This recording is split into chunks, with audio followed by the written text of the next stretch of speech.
I think that by now you already had an opportunity to think about the challenges.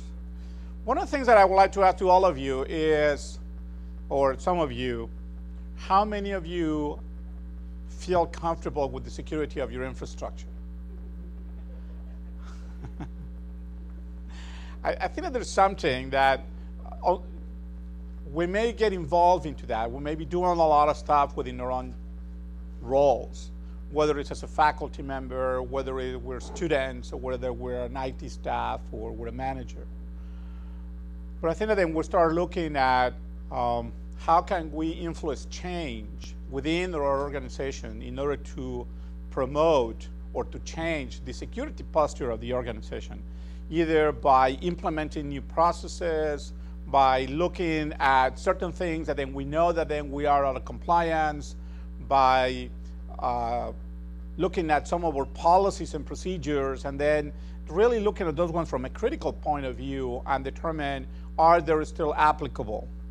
And looking at our own habits, how do we use technology? Are our use of technology consistent or is described within the framework of our current policies? And if it's not, how can we introduce change or promote change? This is something that we all try to do in one way or the other within the organization, and that's something that you want to promote within your own organization, that people will help you to improve the security, because it's a tremendous task, and unless you have the support of everyone within the organization, somebody say that is true. Security is not the responsibility of the information security only, or the information security officer only, but the security of the organization is a responsibility for each and every member of the community within the organization, and everyone has something to contribute with it. So what do we do with that? And with that in mind, you want to take in consideration what is happening within IT and how does that one is going to affect some of the processes that then you currently have. One of the things that then we were looking at a few minutes ago is the mobile devices. The other thing that is happening, and is very rapidly evolving, is the proliferation of dynamic systems. Highly dynamic, they're created, they're disappearing, and those ones are virtual environments, right? Everyone is looking at virtualization. And I imagine that most of you have had at least one or two virtual machines within your desktop. We all do. That means people that work in security, people that are on IT, they are now so used to getting a virtual machine within their own computer. So think about the following scenario. But you can do it, a student can do it. A student can download a virtual machine, execute that virtual machine with VM Player, connect to your network using that virtual machine, and do all kind of stuff with that virtual machine, and then shred the virtual machine. What happened with the evidence? Is gone. And in the same way that that's happening with that virtual machine, that I can create a virtual machine on this desktop and a laptop, right? They're very easy to create. Sorry. But they're very difficult to track. So how do you deal with that when you really are looking for an investigation? Can you find traces of whether that virtual machine was downloaded? What is when that machine connected to the network? Sorry, how did it connect it? So there's a couple areas that then we can do in order to track, or in order to at least identify that, yes, indeed, I have a virtual machine that it came and connected to my network from that other the other device. But that one is becoming a challenge.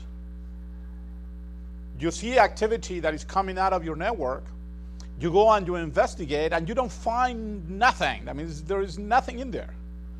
Why? Because people are using very good tools. They just not delete the virtual machine. They shred the virtual machine. So this is one of the issues that then we're dealing with, right? Virtualization at the desktop, and then it gets even a little bit more difficult when we're dealing with virtualization at the server side. That one is a different type of investigations. There's a different type of information that then you can collect. Those machines are more stable, but again, they're very dynamic. One virtual machine could be there now, and then tomorrow it gets recreated. Why? Because it's part of a load balancing process. So virtual machines are created, they're used for a while, and then when they're no longer in use, what happened? They disappear. So this is something that is changing a lot. How do we do digital investigations? And how do we preserve data? Okay? Distributed computer systems. It's no longer that you have one central system with all the activities taking place, but many different systems that they may be distributed in many different locations. Connections across the internet, right? They're now faster than ever. So your authentication server may be outsourced and is connected in one location. Another server is, your email is on another server or another application, and they may be in completely different physical locations, right? And they may be all distributed in different parts of the world. Now, when you want to do an investigation, and then you are here in Puerto Rico, and then you have servers that are in Jamaica, or that they're in Brazil, or that they're whatever, how do you do a collection of that information? I know what you're going to say, oh, send me to Brazil in Carnival. No way, they're not going to do that, right? I'm sorry, but I don't think they're going to do that as much as you wanted it. But that one is, but that is really an issue. How then do you collect that information? And trying to do that one on distributed systems is becoming harder and harder and harder to do. The resources that you need in order to be able to collect that information, and the other thing that happened is the volumes of data that then you're collecting are increasing tremendously. So if you're going to be collecting information, if you're going to try to preserve all of that information, where do you preserve it? I mean, the amount of storage that then you need, the amount of data that you try to extract is humongous. And of course, as the data starts increasing and there is more distributed, then there is always a higher probability of losing something. One of the questions that then you always need to ask when you do a collection of those large systems and you try to do an investigation is that, can I have at least an idea of what I missed, right? I know that then you try to collect it all, but you know that then you may not be able to collect it all, but can you have at least an idea of what you failed to collect? Because that one is important. But this is one of the challenges, right? How do you move large volumes of data? How do you preserve them? And then, of course, what happens when then you do the analysis? Now you need to do an analysis in a humongous volumes of data, and that one brings up a series of challenges, right? From storage to processing to replication to analysis. Every time that you want to do a search for something, if you want to do it in a couple gigabytes or hundreds of gigabytes, it takes forever. So investigation takes longer in order to complete, right? Just looking for something. Analyzing data takes much longer. So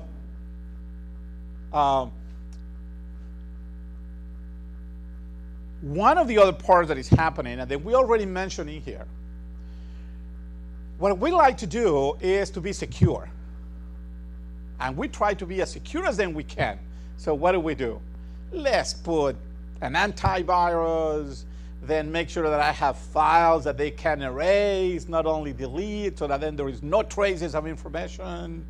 Let's put tools in there that they produce encryption so that I have files that are encrypted. So if I lose my laptop, no one can unencrypt the hard drive, so no one knows my information. And so they were doing all of that.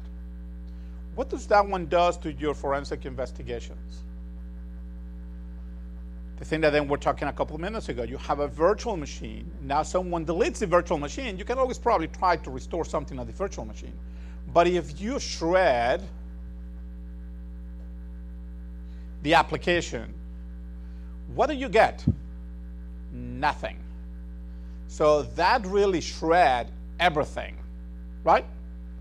So all your evidence is gone. So we are implementing in one side, we are implementing tools in order to improve the security for the protection of information that they will have in our systems. And the same tools that they were using to protect the information are the same tools that in one way or the other, or in some instances, may be destroying all the evidence, right? Or it may be used by the individual to destroy evidence that we can no longer recuperate. Because they're using the same tools. I mean, that's the idea for those tools, right? So, those ones are, right? All of these applications, if you look at them, it's not unusual now that when you go and then you try to browse on the internet, you use or you adapt that one to be private browsing so that you don't collect anything, and then there is nothing on your browser, and then you use one of these programs and they clean it up so no one's know where you were, what you were doing, where you were visiting. Well, there's traces that then you can find it on the network traffic, but no longer on the workstation. So one of the things that is happening is that the more that then we start putting more and more information, those tools, into the workstations, the less and less we can trust that we will be able to collect evidence from the workstations or the mobile devices. That's going to happen with the mobile devices. Why is it going to happen with mobile devices? Well, mobile devices are going to be used for e-commerce. What is one thing that users are going to be using their mobile device for? Credit card payments, credit card purchases. So, if you're using a mobile device and you're going to pay with a credit card on your mobile device, do you want to have security on your mobile device so that it will eliminate traces of all of that information once then you finish the transaction? Yes.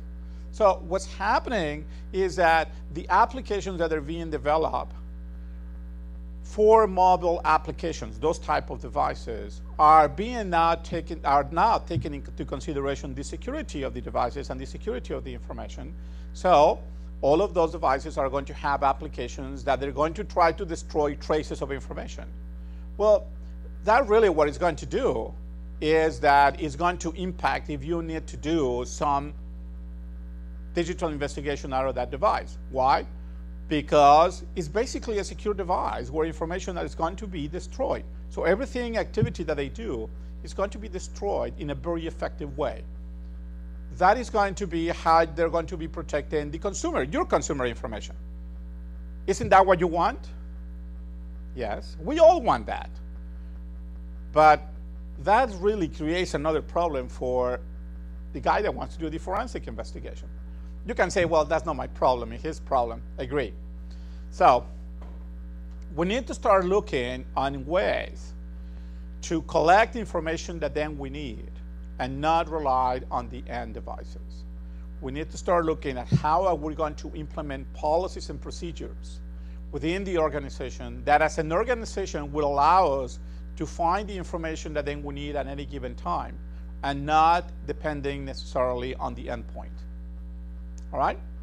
So that one is becoming a challenge. How are we going to do that? From email to text messaging to many of the other things that is happening, we need to be able, if it's for the organization, we need to be able to collect some of that. One of the other issues that then we have is the technical skills requirements of the individuals. Technology, we already talked about it. Technology is changing extremely fast, right? And when was the last time that then you went to a training? That means how often can you go to training? Right? So when budgets are reduced, what is the first thing that goes?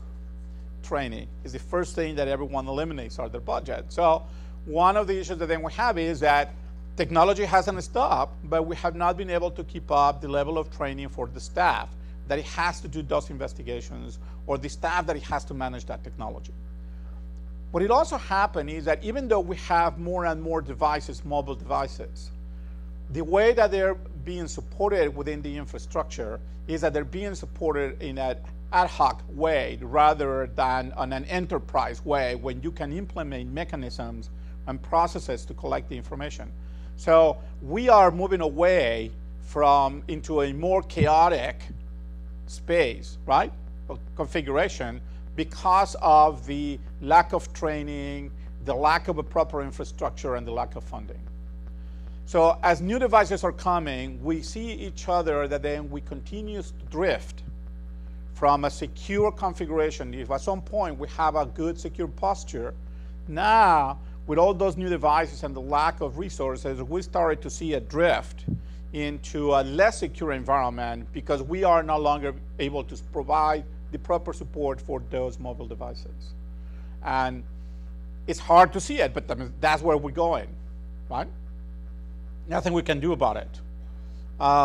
Outsourcing applications, cloud computing. I think that we have talked about that one a lot. How can we address those issues? That means many of us are starting now to use cloud computing, or organizations have started already to plan to move applications into the cloud. The issue is, as soon as then you move something into the cloud, is that somebody else now has the problem, right? Some people say, well, it's no longer my problem, it's the problem of the cloud, and then the guys of the cloud sign a contract and they had to provide the support. That's fine. From the technical perspective, that's good. They're going to be providing a service, they have probably larger pool of resources, and they can assure that they will be up a longer periods of time, many things. You can look into that. The issue that then you come is what happened with all of those processes, right, for digital forensics. All of those issues of e-discovery. Are those being included on the contracts? Are there being provided provisions on defining responsibilities? Are we including incident response requirements? Are we including also requirements in terms of the protection of our own information? Are we including requirements of audit? Can we audit their systems? Can we audit their processes to ensure that our information are secure, that our information really meets our own requirements, right? Security requirements. All of those ones are things that need to be taken in consideration before you move into the cloud, not after. So many organizations are being a little bit cautious in moving critical operations or critical applications into the cloud precisely because some of those unknowns, right? What is going to be the impact from e-discovery if I'm really outsourcing? Will I get support? Will I not get support? Right? To what extent will I do it? There are some issues that, oh, you don't know where the application resides. The system may be housed one in the United States, but it is important for you that it will be reside in the United States, or you don't care if it resides in Europe or it resides in any other place in the world, right? And there may be some of those concerns. In fact, depending on the industry, you may have specific requirements because of export restrictions on encryption and export restriction in many of the other technologies that then you may be able to use, that there are some restrictions of why you cannot move an application outside of the continental United States or within certain limitations. And those ones are also things that then you need to take in consideration. So it's not only the technology, it's not only the aspect of digital forensics, but there is a complete new dimension of issues that they come into play when you start looking at the cloud that are related to specific technologies, right? So, okay, those ones are the challenges. What are the options? Okay, one option that then we'll have is, let's try to do forensic enterprise solutions. That one was something that then I think that then were mentioned before. Yes, there is tools that then you can deploy that they can do digital forensics on the enterprise and they're centralized, and I mentioned that. If you're lucky enough that the system that is being compromised is part of that enterprise, that everyone is included, then good, you're able to respond to that. If it's not, guess what? Just you had to do it all over again, right? Why is it that people are not doing everywhere? One of the problems that happen with them is the cost. Forensic enterprise solutions are not cheap. They're not low, so it's not so that they're cheap. I think that they have a cost associated with them. You can assess what is the cost of one of those solutions as compared for you to develop the same capabilities in-house, and you can compare those two things, and then from there you can make a decision. But it is an investment. It's an investment of resources. It's an investment of technology.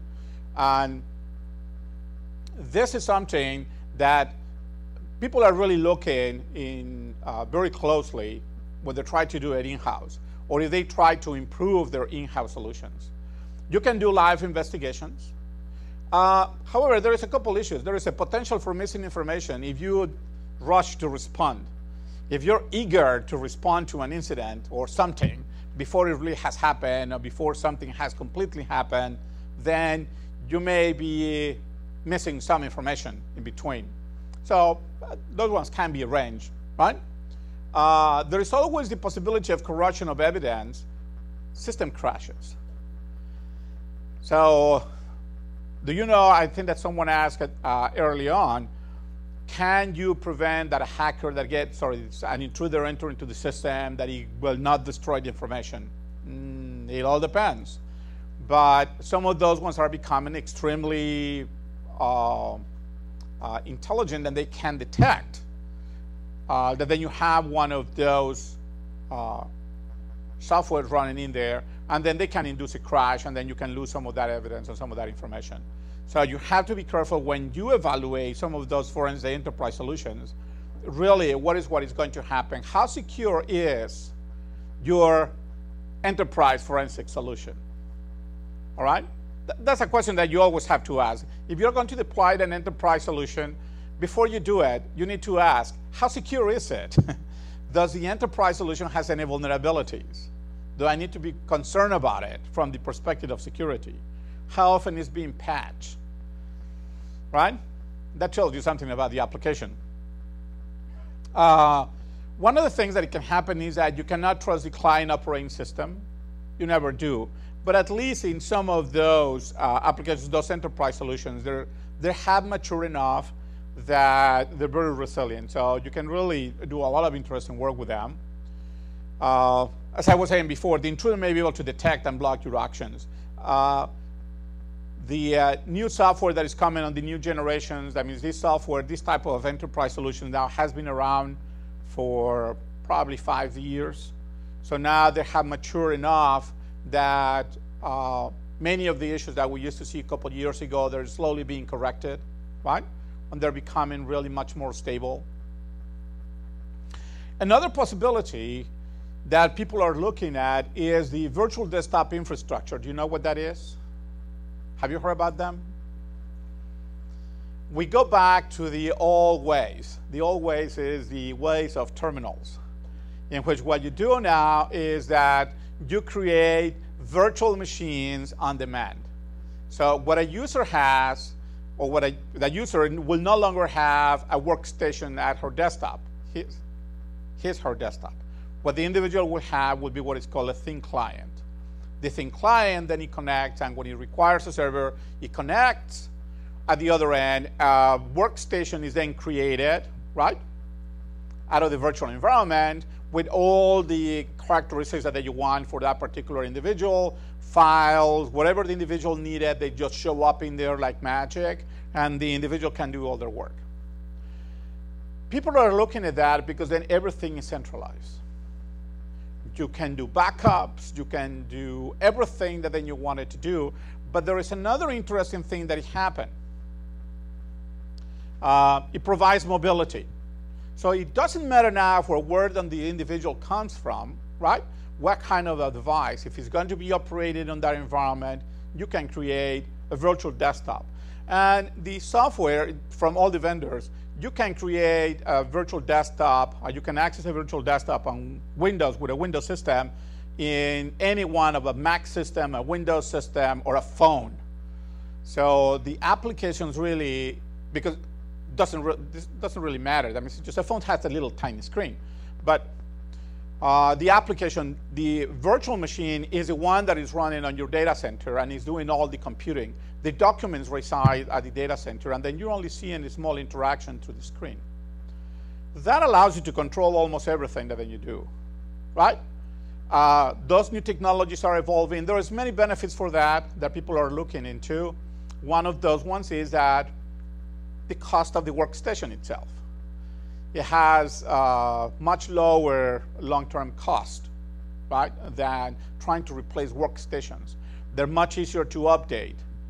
Let's say that this morning you were running, I don't know, Windows 7, and Windows 9 came later today, and then we want to deploy Windows 9, then we'll just do it, and then tomorrow morning, you will get what? A Windows 9. Okay? Just like that. The virtual machine just pop. So that one is another environment that is coming. People are looking to that type of consolidation and that type of centralization. It's effective, right? There is some cost associated initially. One of the things is that it requires a new set of technical skills, meaning that now all your staff needs to be able to work with those virtual environments, so everyone needs to go to training, right? What's happening now is everything is centralized. And it requires a new set of skills for people, being able to work on a virtual environment, manage the virtual environment, balance the load on the virtual environment, and do all that kind of stuff. There is a couple interesting things that happen, and that is that people are always concerned that Big Brother is watching, and it's not. But there is a concern that people have, at least on the university, some of the faculty, that are concerned about privacy, and they're concerned about their intellectual property and how it's really protected, and the documents, and that people is looking at their stuff. The information is properly well protected within the infrastructure, right? In all of those environments, it is. But it is the perception of the individuals that there's someone is watching, someone is really looking at the activities that are taking place. I think that then we're going to start seeing much more of this coming up, because that is one of the ways in which we'll be able then to provide centralized service for mobile devices in an effective way, and still maintain control of what the resources are. The way that then we're moving, at the rate in which we're moving, I think that then we are going to be migrating into that type of configuration faster than what you can imagine. The days that then in which you have your own workstation in your desk with a big screen, you still will have the big screen and a keyboard, but the days in which you could touch your CPU or touch the little box, I think that then you can count them. If not in days, I think that it's going to be a few more months, all right?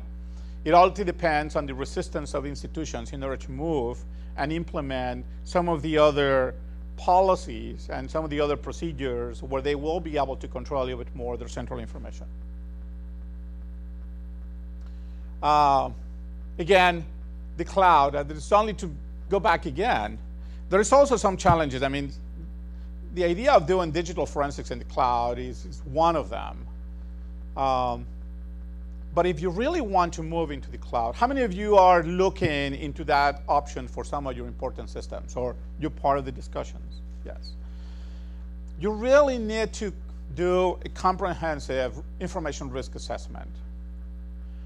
What really you're moving? Have you assessed all the potential risks? There is a lot of benefits. What are some of the benefits? Doesn't matter where you are, you can always reach it. For example, some of these smaller businesses, they're finding moving their applications into the cloud much more appealing because they don't have to maintain an IT infrastructure, right? Everything is running out there. It doesn't matter what happened in their office or whatever happened, they always are able to maintain their business. Their business is always up because it's on the cloud. And that one is something that is very appealing to small businesses where they cannot afford IT services. IT services are expensive. Trying to maintain an IT staff, trying to maintain networks, trying to maintain a computers, trying to maintain it up, doing backups, just put it on the list, right? And they say, I don't have to do none of that, and I can get it from anytime, anywhere? Yes. So that one is very appealing for small businesses because then the investment is relatively low, right, as compared to trying to maintain their own. But large organizations, that means the requirements of small businesses are completely different than our own requirements.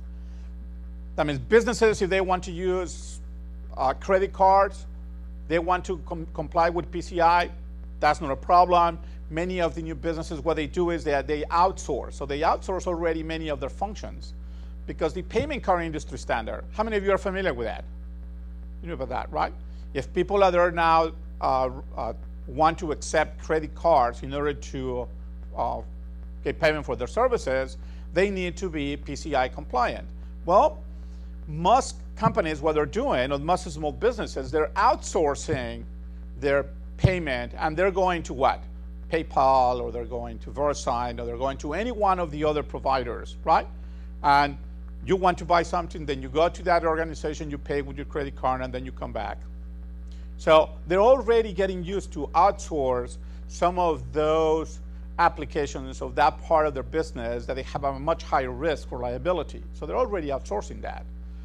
But large organizations like ours, we have a lot of data that we really need to protect.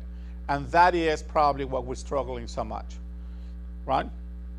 The data that then we have. So we need to do those big assessments. And one of the things is the cost should not be the dominant factor. We need the security of the information. That one is, I think that if there's something that then we're all concerned, it's about the security of the information. How is our information being secure? How is it being protected? Who has access to it? I know a couple auditors that they're always looking at who are the people that are accessing information, and they're properly authorized, and where are the forms of authorization, and all of those questions that you want to ask and say, can I maintain the same level of security from the application and the network and all of those layers once that then you outsource your application into the cloud. Incident response, right? Compliance. I think that that's the other part. There is many aspects of compliance that people are looking for. As you know, auditors, they can buy many things. I mean, they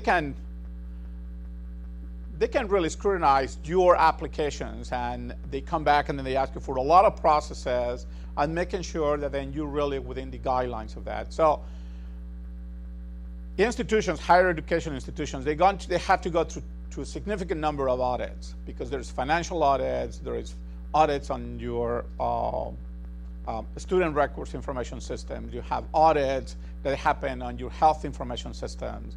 You have all of those audits, and the question is, if you start outsourcing some of those, how are you going to be meeting all those requirements of compliance? And once that then you move it into the cloud, can you ensure that you will be able to impose the same level of control that then you're currently imposing on the system that then you have on your own organization? This is something that we haven't seen completely. That means it's done in the sense that, yes, there are some applications that then you can move it to the cloud, and then you can implement some level of granularity in terms of access controls, but they're not there yet at the same level that then you can do on your own system that then you have within your enterprise. It's getting there, right? Now, it has a big advantage. Moving to the cloud has a big advantage for some of those, even large organizations. And what is that?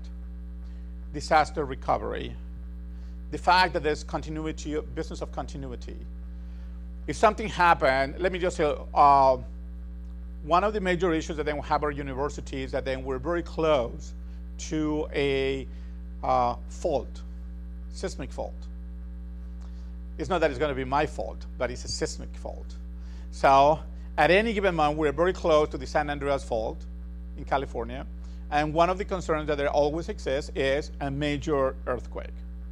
So if we have a major earthquake, right, that it really takes care of all your infrastructure. I mean, if it's a big one that hits the area, more likely the university will end up with no infrastructure, no telecommunications infrastructure, no system, no nothing for some period of time.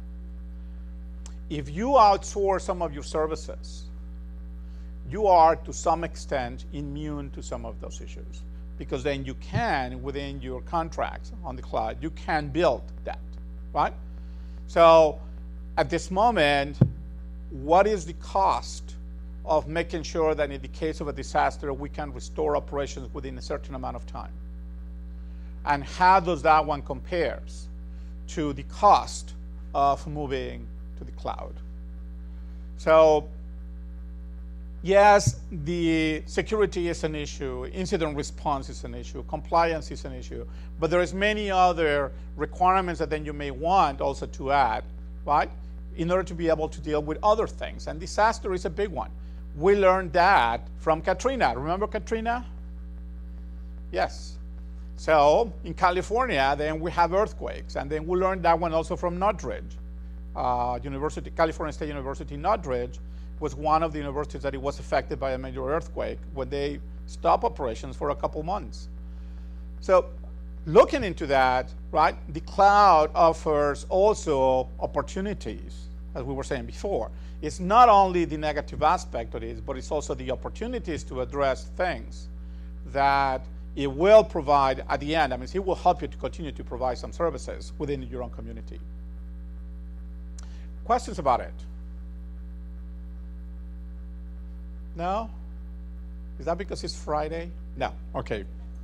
So that's what I wanted to ask you most questions. So where are we now? Okay. Let's just take a look at a resume of the things that then we'll look at it today. We started with digital investigations and we ended up with disaster recovery. Yes.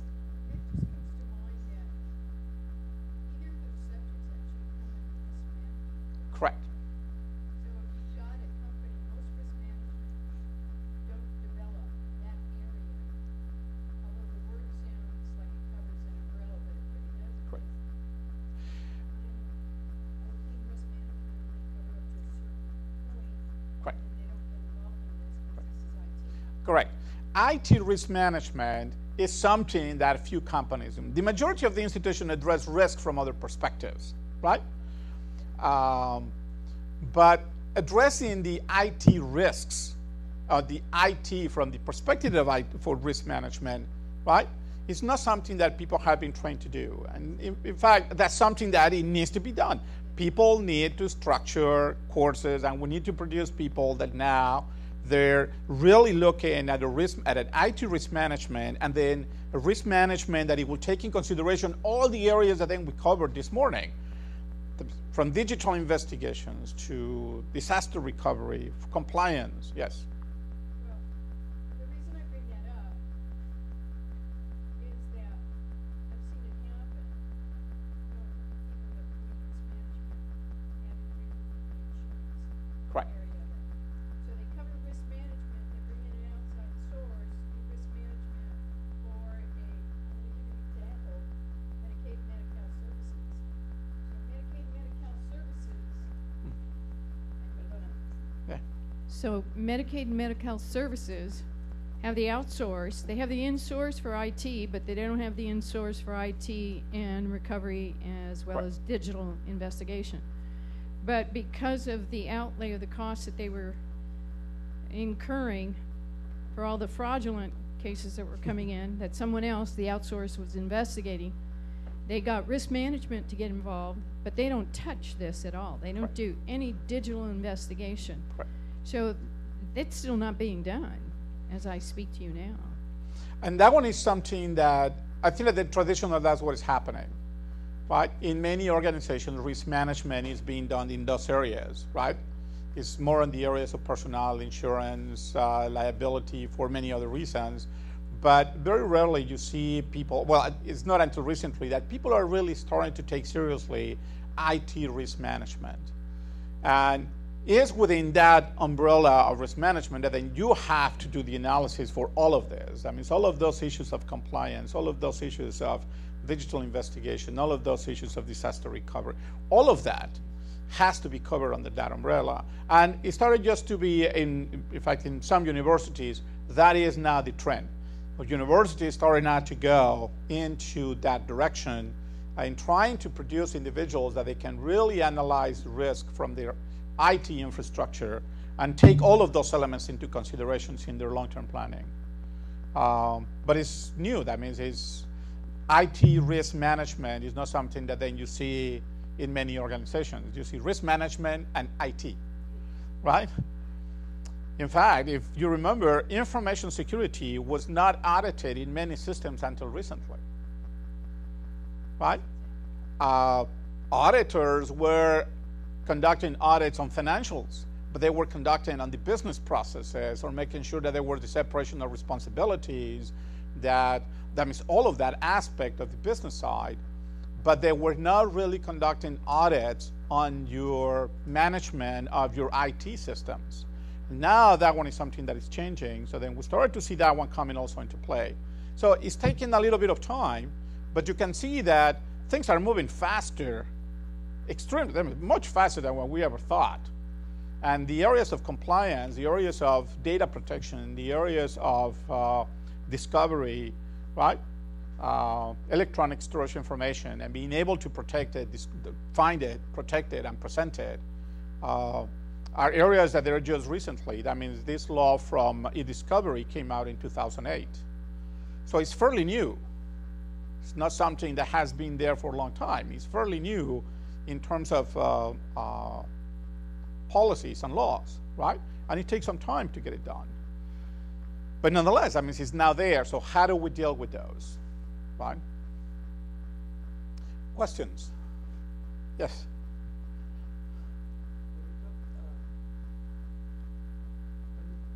When you talk about the hazards on cloud computing, you're considering mostly the application as a service, or? Correct.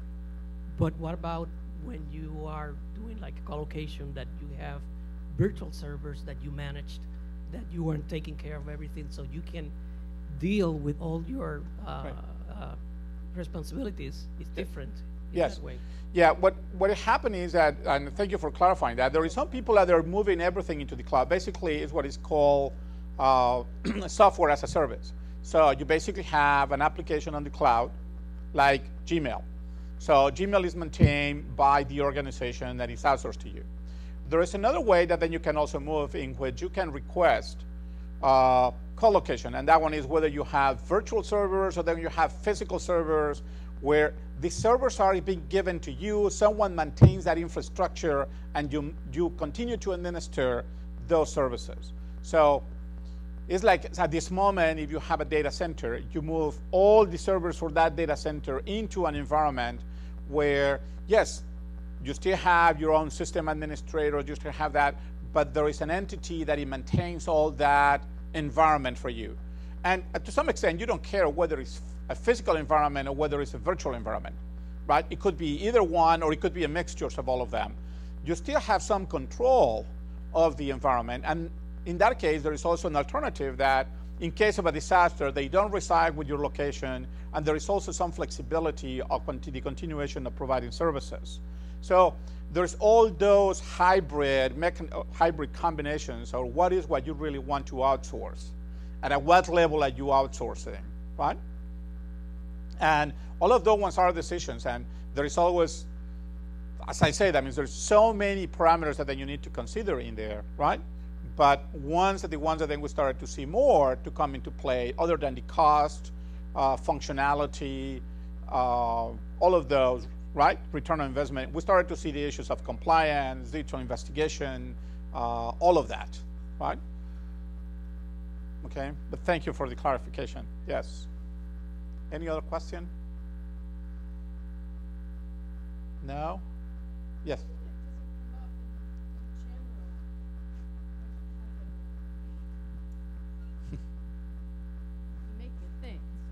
Food for thought. You have me thinking here. When an investigation not in these terms is generally done, they generally have somebody that is doing surveillance. And I'm not referring to just camera systems or setting up, somebody who's following the other lead, but in most cases, they don't have oversight either. So is that part of this, or can it be made part of it, or can it be instructed? Yes, in general, that one is part of that. That means incident response is where you have that. So as part of your incident response, you have monitoring of activities within your network, or you have monitoring activities within a particular system. It's not unusual that in some administrative systems, people do monitoring on a periodic basis. Where are my users connecting from? Where are the resources that they're accessing? Do I see a lot of modifications on the database, on elements of the database that they shouldn't be, or more than unusual? So there are certain parameters that people are constantly monitoring, right? And those ones are the ones that they trigger alerts, and then those alerts are trigger investigations, right? Or it's an event, and someone looks into that event, and at some point, an event becomes what? An incident, and then once it then become an incident, it goes to the general process of investigations. That is something that people are also concerned when they're moving their applications into the cloud. Will I be able then to monitor? How easy will it be to monitor? Or how difficult it will be to monitor? Or what will be the monitoring capabilities once that I move my application into the cloud? In some cases, you may have even more monitoring capabilities than the one that you have on your current applications. But it's application dependent, and it varies greatly from one particular application to the other, or whether you go into complete systems or not. So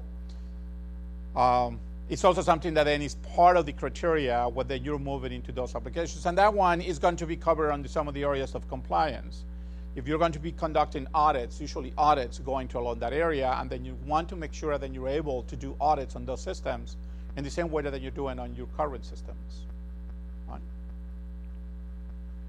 Yeah. So far, according to your experience, the digital investigation will be just part of best practice for organization, or should be or could be mandatory steps in IT area? I think that then what we're seeing is, because of the discovery, that at least the part when then you have the collection of information and the preservation of information should become a standard practice within the organization. You can outsource a lot of stuff, right? The problem is, what is very difficult to outsource is your first responders. So that capability has to be built within your infrastructure, that at least at the moment that someone detects an incident, really needs to know what to do from that perspective, even if you outsource, right? To be able then to identify and make a decision or do something that it will allow them then to collect and preserve that evidence, or at least preserve that evidence. So that then at that moment, then you call whoever you need, and then they come and then do the analysis, right?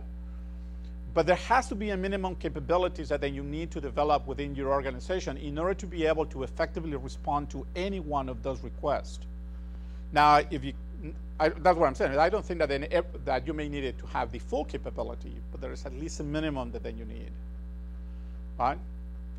And if it's just training that part of the staff and just make sure that they understand, okay, this is what you do, and that's when you put your hands off the keyboard. You find something, this is what you do, and then from that point on, hands off until the authorities are called, whether then you call the police, the law enforcement, because there was you think that there was a crime that it was committed, because then you need the support for them in order to resolve it, or you call another independent contractor that is the one that provides the support, and then they come. At least at that moment, you're giving them something solid, a good solid foundation from where they can start. Yes? Does that answer your question?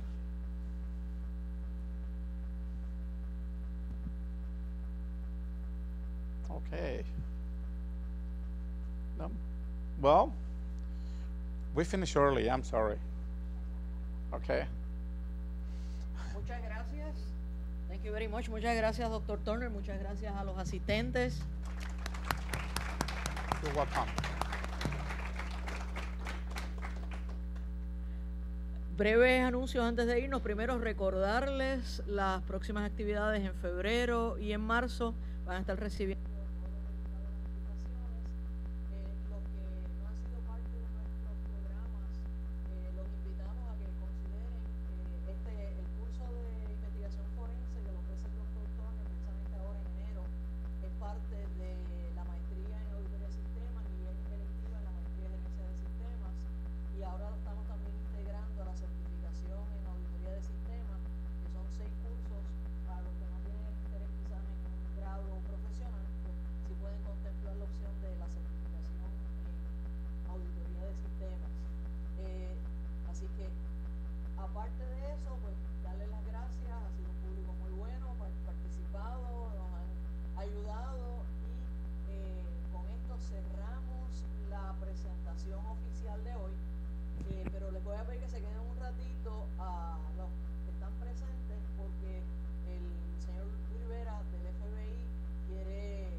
Gracias, igual.